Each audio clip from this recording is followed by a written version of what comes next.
नमस्कार मित्रांनो, लग्नानंतर होईलच प्रेम या मालिकेच्या आजच्या भागामध्ये मी तुम्हा सर्वांचे अगदी मनपूर्वक स्वागत करते। आजच्या भागामध्ये आपल्याला पाहायला मिळतं राजा नावाच्या व्यक्तीची लग्न मंडपात एंट्री झालेली असते आणि त्याची भेट आता मानिनीताईंशी होते। तर ती मानिनीताईंना विचारतो की ताई, तुमच्या नक्की भावाचं लग्न आहे की बहिणीचं? तर मानिनीताईंना हसूच येतं। त्या म्हणतात, नाही नाही, माझ्या भावाचं किंवा बहिणीचं लग्न नाही आहे, तर माझ्या दोन्ही मुलांचं आहे। आता हे ऐकून राजाला आश्चर्यच वाटतं। राजा म्हणतो, काय? अहो, तुमच्याकडे बघून कोणी म्हणणारही नाही की तुमच्या मुलांचं लग्न आहे। अहो, तुम्ही इतक्या गोड आणि सुंदर दिसताय ना की कोणी म्हणणारच नाही की तुम्हाला मुलं आहेत। खरं सांगू का, तुम्हाला जर मुलगी असती ना तर तुमच्या इतकीच गोड दिसली असती। आता मानिनीताई म्हणतात, काहीतरीच काय, मला माहीत आहे तुला नक्कीच विक्रमने पाठवलं असेल माझी मस्करी करायला। हो हो, असं म्हणत आता मानिनीताई विक्रम यांना आवाज देतात। आता विक्रम तिथे येताच म्हणतात, काय ग, काय झालंय मानिनी? अगं, पाहुण्याशी बोलत होतो, काय हे 2 मिनटं नजरेआड झालो ना तरी सुद्धा तू राहू शकत नाही, तर हो की नाही? तर आता धनराज म्हणू लागतो, अगदी बरोबर, आणि मी सांगू का, मला सुद्धा अशीच पाहिजे। मानिनीताई म्हणतात, म्हणजे तिला शोधण्यासाठी तुम्ही इथे लग्न मंडपात आलाय का? म्हणजे तुम्हाला एखादी मुलगी भेटावी यासाठी? तर राजा म्हणू लागतो, नाही नाही, असं काही नाही आहे। माझ्या कॅबमध्ये एका आजींचं पॉकेट राहिलं होतं, म्हणजे त्यांचा बटवा आणि अहेर पॉकेट राहिलं। मग म्हटलं गणमन नको ना, म्हणजेच आजींना रडू यायला नको ना, त्यामुळे म्हटलं की त्यांचं हे बटवा आणि त्यांचं अहेर पॉकेट त्यांना देऊन यावं, आणि या लग्नात मी कोणाचं तरी हसू परत करायला आलो आहे। त्या आजींना जर लग्नाला यायचं होतं आणि त्या जर बटवाने पॉकेट विसरल्या तर मग त्यांच्या चेहऱ्यावरचं हसू कसं राहील? त्यांच्या चेहऱ्यावरचं हसू परत आणण्यासाठी मी इथे आलो आहे, आणि ते जर त्यांना नाही मिळालं तर त्यांचं गणमन होईल ना। आता मात्र विक्रम आणि मानिनीताई यांना या शब्दाचा अर्थ कळत नाही। तर राजा म्हणू लागतो, गणमन म्हणजे रडकुंडीला येतील ना ते, आणि उगाचच लग्न मंडपात गणमन कशाला, म्हणून म्हटलं त्यांचं हसू परत करावं। तर आता विक्रम त्याला विचारतात की तुम्ही कॅब ड्रायव्हर आहात का? तर धनराज म्हणतो, नाही नाही, मी कॅब ड्रायव्हर नाही, मालक आहे। आज काय झालं, सगळे ड्रायव्हर बिझी, म्हणजे लग्नाचं सीझन आहे ना, मग कोणालाच वेळ नाही, मग म्हटलं आपणच कॅब घेऊन जावी। आणि त्यातच त्या आजीने मला रिक्वेस्ट केली, म्हणाले मला लग्नाला सोड। म्हटलं असू देत, आजी आहेत, मग त्यांची इच्छा कशी मोडायची? थोर मोठ्यांचा आशीर्वाद महत्त्वाचा असतो ना, म्हणून मी त्यांना घेऊन आलो। परंतु नेमकं त्यांनी त्यांचा बटवा आणि पॉकेट एकत्रच ठेवलं होतं, आणि त्या दोन्ही गोष्टी माझ्या कॅबमध्येच राहून गेल्या। मग म्हटलं आजीचा आशीर्वाद घ्यायची हीच संधी मिळाली आहे, आणि तिच्या चेहऱ्यावरचं हसू परत आणण्याचीही, म्हणूनच मी हे घेऊन इथपर्यंत आलो आहे। आता माझी कॅब एजन्सी आहे, परंतु कसं आहे ना, नावातच फक्त धन आहे। तर विक्रम म्हणतात, काय? तर आता धनराज म्हणू लागतो, नाही नाही, माझं नाव धनराज दांगट पाटील। विक्रम म्हणतात, खरंच खूप छान नाव आहे, आणि मग तुझं इथे येणं आणि हे एवढंच निमित्त होतं का? तर धनराज म्हणू लागतो, नाही नाही, म्हणजे माझं अजून लग्न झालं नाही आहे, मग देवी आईच्या आशीर्वादाने चुमचुम करणारी एखादी सोनपावलांनी आपल्या आयुष्यात आली तर आली, म्हटलं या लग्न मंडपात भेटून जाईल। तर आता विक्रम म्हणतात, बरं बरं, तुझं स्वप्न पूर्ण होईलच। तर धनराज म्हणू लागतो, तुम्ही हे बटवा आणि पॉकेट त्या आजींना द्याल का? म्हणजेच तेवढाच त्या माऊलीचा आशीर्वाद। विक्रम म्हणतात, हो हो, आम्ही देऊ, दे बरं। तर आता ज्यावेळी विक्रम त्यातील एअर पॉकेट पाहतात तर त्यावर कुसुम असं नाव असतं। तर त्यावेळी त्यांच्या लक्षात येतं की कुसुमताई लग्नाला आली आहे। तर मानिनीताई म्हणतात, कुसुमताई? तर विक्रम म्हणतात, हो ना, कुठे आहे कुसुमताई? असं म्हणत दोघेही इकडे तिकडे पाहतात।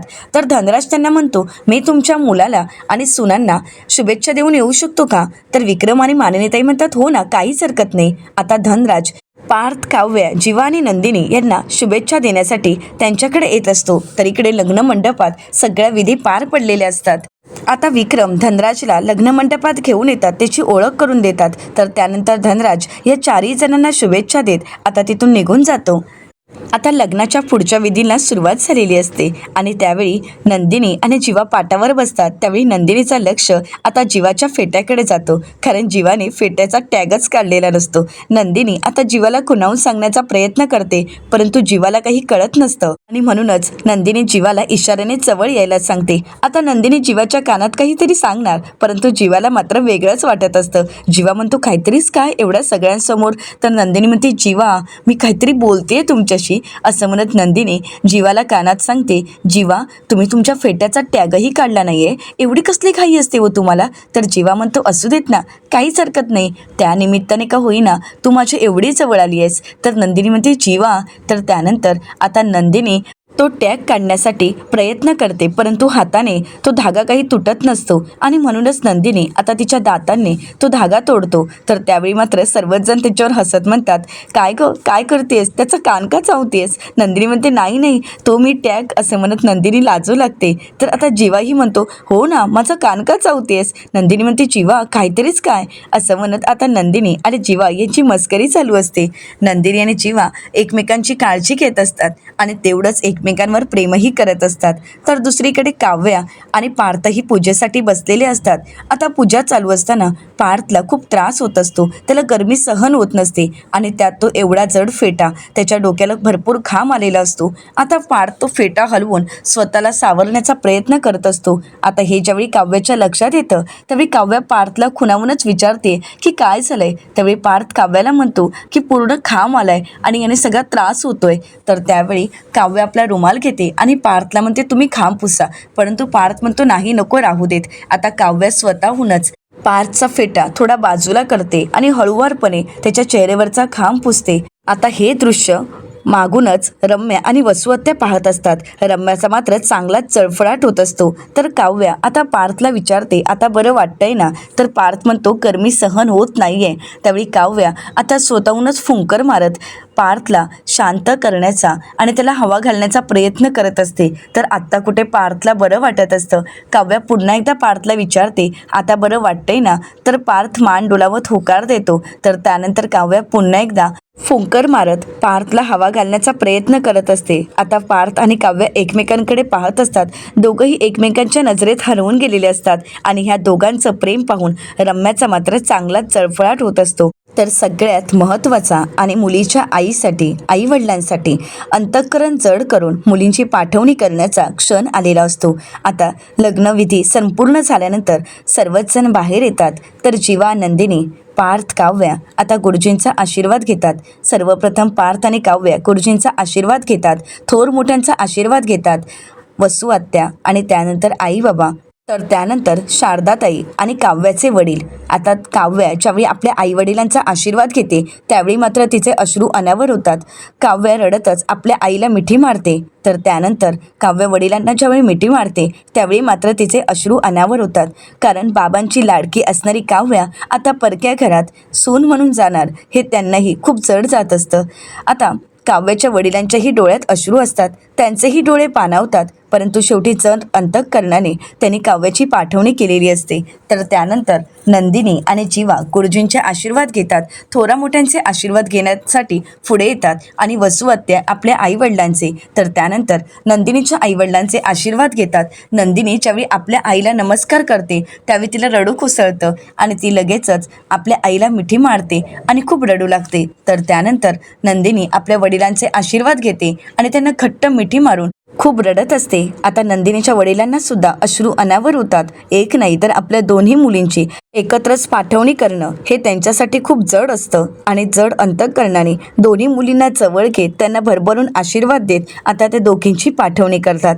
आता लग्न मंडपात सगळ्यांनाच हा क्षण खूप भावनिक असतो. सर्वांचेच डोळे पाणावलेले असतात आणि शेवटी वरातीचा क्षण जवळ आलेला असतो. आता हॉलमधून सर्वच जण बाहेर पडतात. तर इकडे वसुहत्या मात्र मागे उभ्या असतात आणि रम्याही तिथे असते. आता रम्या तिथून जाणार तर वसुहत्या तिचा हात धरतात, थांबवतात आणि म्हणू लागतात, रम्या थांब, लग्नही पार पडलं, आता वरातही घरी जाईल, परंतु तू काहीच करू शकली नाहीयेस रम्या.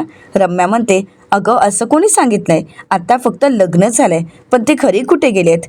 आत्ताच तर त्यांची वरात निघणार आहे, चल चल दाखवते मी तुला, असं म्हणत आता रम्या वसुहत्यांना जबरदस्तीने वरातीसाठी घेऊन येत असते.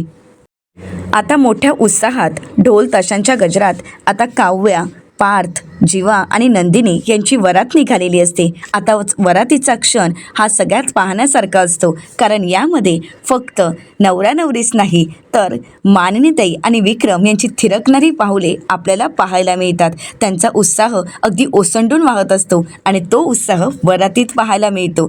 आता मानिनीताई, विक्रम, काव्या, पार्थ, जीवा आणि नंदिनी भरपूर मज्जा करत, भरपूर एन्जॉय करत, वरातीत नाचत, आता वाजत गाजत अशी देशमुखांच्या घरी वरात निघालेली असते. आता विक्रम देशमुख यांनी आपल्या दोन्ही मुलांची लग्न अगदी थाटामाटात केलेली असतात आणि त्यापेक्षाही वरात थाटामाटात काढलेली असते आणि एवढी छान वरात पाहून खूप गर्दीही जमलेली असते आणि सर्वांचीच पावले त्या ढोल ताशांच्या आवाजावर थिरकत असतात. सर्वच जण खूप एन्जॉय करत असतात.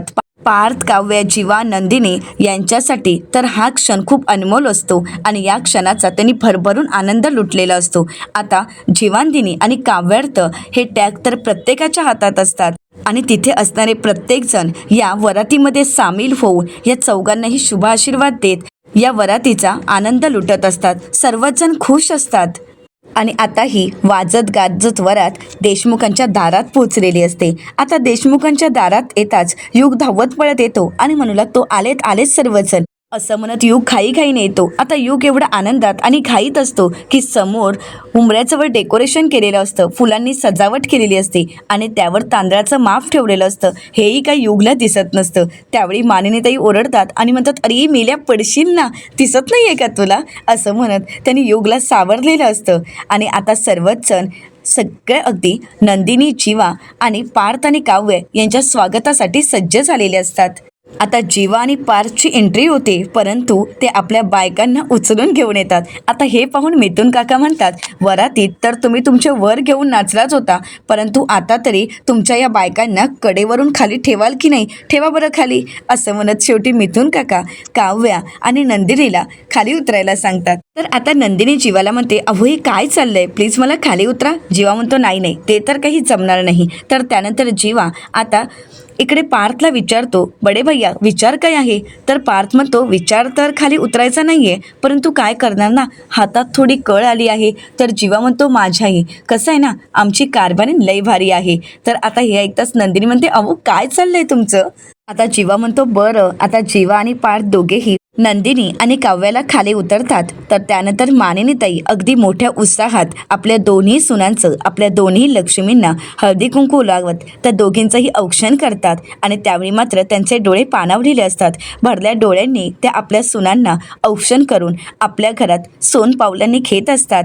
तर इकडे मात्र पार्थ आपल्या आईची मस्करी करत म्हणतो, माते तुझ्या डोळ्यात अश्रू कशाला. तर मानिनीताई म्हणतात, मेल्या तुला नाही कळणार, अरे तुम्ही आज दुसऱ्यांदा जरी लग्न करत असलात तरी सुद्धा मी पहिल्यांदाच सासू झाले आहे असं मला वाटत आहे आणि आज माझ्या दोन्ही गुणी आणि सुंदर मनमिळावू सुनांचा मी गृहप्रवेश करते आणि त्याचेच आनंद अश्रू आहेत. आणि हो, तुम्हाला दोघांनाही मी सांगते, माझी राहिलेली सगळी हौसमौज मी आता पूर्ण करणार आहे, त्यामुळे कोणीही मला थांबवायचं नाही. जीवानी पार्थ म्हणतात, नाही आम्ही तर अजिबात काही बोलणार नाही आहोत. तर विक्रम म्हणतात, होणार, तुझी सगळी हौसमौज पूर्ण होणार मानिनी. आता मानिनीताई खूप खुश होतात.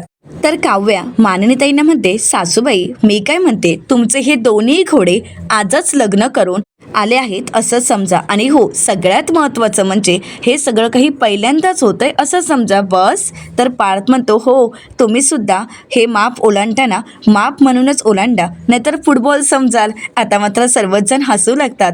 तर काव्या म्हणते, काय हे पार्थ. तर त्यानंतर काव्या आता पार्थची तक्रार नंदिनीकडे करते आणि म्हणू लागते, ताई अगं बघ ना, देशमुख आत्तापासून मला असे चिडवायला लागले आहेत आणि आत्तापासून टोमणे मारत आहेत. आत्ता कुठे लग्न झालंय, अजून गृहप्रवेश झाला नाहीये आणि हे टोमणे मारणार आहेत का.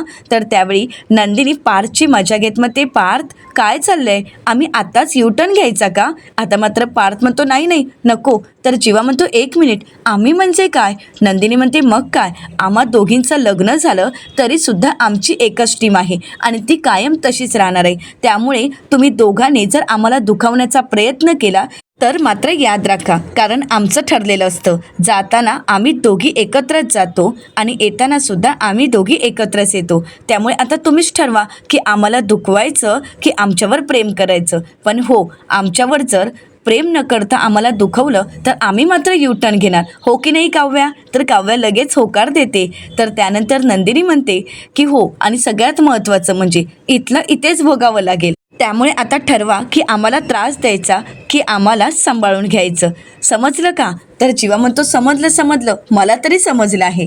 तर त्यानंतर जीवा पार्थला म्हणतो, बडे भैया नको ना तुझ्या बायकोला छळूस, नाहीतर माझी सुद्धा बायको निघून जाईल. असं म्हणतात जीवाला. पार्थ म्हणतो, नाही नाही, माझ्या बायकोला मी नाही त्रास देणार आहे. आणि असं म्हणत आता पार्थ काव्याला म्हणतो, नाही मी तुम्हाला त्रास देणार. काव्या म्हणते, खरंच? तर पार्थ म्हणतो, वचन दिले मी तुला.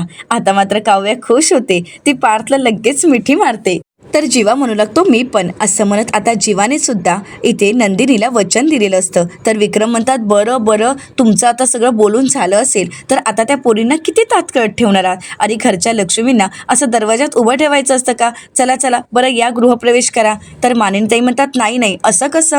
मी तर कोणाला आत येऊ देणारच नाही. तर आता सर्वच जण एकमेकांकडे पाहू लागतात. तर विक्रम म्हणतात, मानिनी अगं काय हे? तर मानिनीताई म्हणतात, हो बरोबरच आहे, उखाणे घेतल्याशिवाय मी कोणालाही आत येऊ देणार नाही. आता मात्र जीवा म्हणतो, अरे देवा.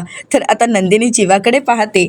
तर विक्रम म्हणतात, हो हो अगदी बरोबर, मी तर विसरूनच गेलो होतो. घ्या रे, चला फर्स्ट क्लास असे उखाणे घ्या.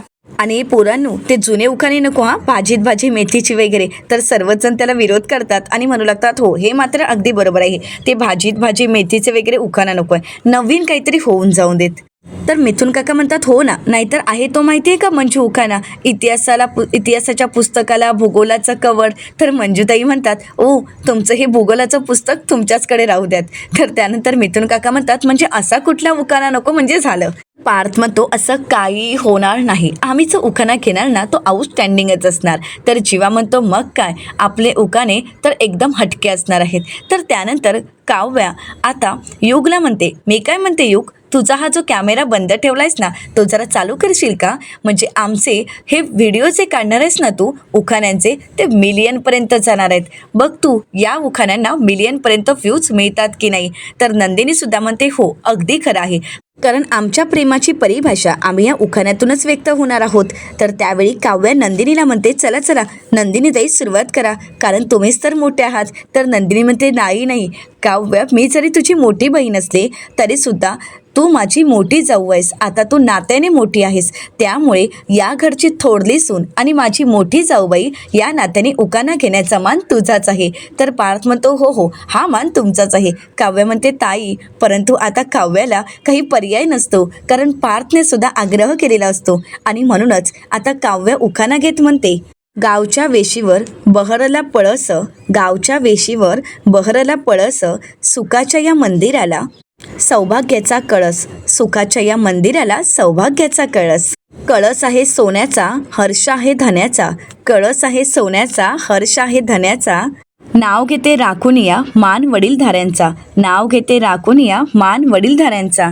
मोहित्यांची धाकटी मी देशमुखांची थोरली, मोहित्यांची धाकटी मी देशमुखांची थोरली, पहाड घेऊन आली आता काळ रात्र सरली, पहाड घेऊन आली आता काळ रात्र सरली. आनंदाच्या काव्याचा ग समजला अर्थ, आनंदाच्या काव्याचा ग समजला अर्थ, आणि 7 जन्म माझे झाले देशमुखांचे हे पार्थ, 7 जन्म माझे झाले देशमुखांचे हे पार्थ. आता मात्र काव्याचा हा भला मोठा उखाणा सगळ्यांच्याच मनाला अगदी चटका देणारा होता आणि एवढा मनाला भावणारा होता की सर्वच जण टाळ्या वाजवत काव्याचं कौतुक करू लागतात. युग तर कौतुक करत म्हणतो, क्या बात आहे वहिनी, याला उखाणा म्हणतात.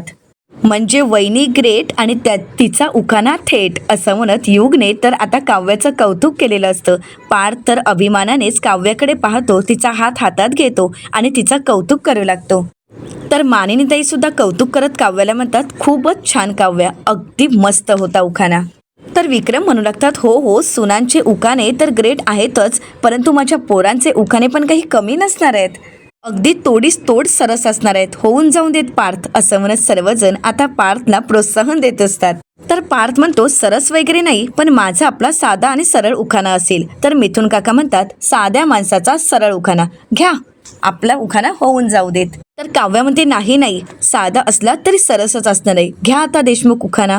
तर आता पार्थ उखाण्यातून व्यक्त होत म्हणतो, मोहित्यांची लेख लाखात एक, मोहित्यांची लेख लाखात एक, धरतो मी हात इरादे माझे नेक, धरतो मी हात इरामध्ये माझे नेक. असं म्हणत तो काव्याचा हात हातात घेत पुढे म्हणू लागतो, लाख इच्छा मनी जन्म घेती नव्यानं, संसाराच्या या वेलीवर 2 कळ्या याव्यात. आता मात्र जीवा हसतच म्हणतो, क्या बात आहे बडे भैया. सर्वच जण पार्थचं कौतुक करू लागतात आणि म्हणू लागतात किती घाई आहे याला. तर पार्थ म्हणतो थांबा थांबा, अजून उखाणा संपला नाहीये. पार्थ पुढे म्हणतो आता साऱ्या संकटांच्या सावल्या सराव्यात, आता साऱ्या संकटांच्या सावल्या सराव्यात, येत्या परीक्षेत काव्य आयास व्हाव्यात, येत्या परीक्षेत काव्य आयास व्हाव्यात. आता मात्र सर्वजण टाळ्या वाजवतात आणि पार्थच्या उखाणाचं कौतुक करू लागतात. आता नंदिनी तर शिट्टी वाजवते आणि पार्थचं कौतुक करते, तर जीवा म्हणतो खरंच कसला उखाणा घेतलाय, जबरदस्त. तर येणाऱ्या पुढील भागामध्ये आपल्याला पाहायला मिळतो नंदिनीचा उखाणा. नंदिनी आता उखाण्यातून व्यक्त होत म्हणते, लोण्याहूनही मऊ माझ्या सासरची माया, लोण्याहूनही मऊ माझ्या सासरची माया, आहे लाख मोलाचा माझा भाबडाचा राया, आहे लाख मोलाचा माझा भाबडाचा राया, मन म्हणे हेच घर हाच पती हवा, मन म्हणे हेच घर हाच पती हवा, सात जन्म साथ द्यावोत नंदिनीचे जीवा, सात जन्म साथ द्यावोत नंदिनीचे जीवा. असं म्हणत नंदिनी जीवाचा हात हातात घेते. तर जीवा आता उखाण्यातून व्यक्त होत म्हणतो, कळस मानलं स्वतःला तरी तुळस असते बाई, कळस मानले स्वतःला तरी तुळस असते बाई, नंदिनी या विठ्ठलाची होशील ना ग रखुमाई, नंदिनी या विठ्ठलाची होशील ना ग रखुमाई. आता मात्र सर्वजण टाळ्या वाजवतात आणि जीवाचंही कौतुक करू लागतात. एकापेक्षा एक असे देशमुखांच्या मुलांनी आणि तोडीस तोड देशमुखांच्या सुनांनी, मोहितींच्या लेकींनी उखाणे घेतलेले असतात. आता काव्य आणि नंदिनी एकत्रच माप ओलांडत देशमुखांच्या घरात सोनपावलाने गृहप्रवेश करतात आणि त्यानंतर दोघेही एकमेकींचा हात पकडत सुखी संसाराची साथ घेत आता चौघांनीही देशमुखांच्या घरात अगदी आनंदाने प्रवेश केलेला असतो. आता या सगळ्या आनंदाच्या क्षणाला रम्या नावाचं गालबोट तर लागणार नाही ना, हे पाहणं अतिशय रंजक ठरणार आहे. मित्रांनो, अशाच मालिकांचे नवनवीन अपडेट पाहण्यासाठी चॅनलला नक्कीच सबस्क्राईब करा. आजचा व्हिडिओ आवडला असेल तर व्हिडिओला लाईक करायलाही विसरू नका. व्हिडिओ पाहिल्याबद्दल तुम्हा सर्वांचे अगदी मनपूर्वक धन्यवाद.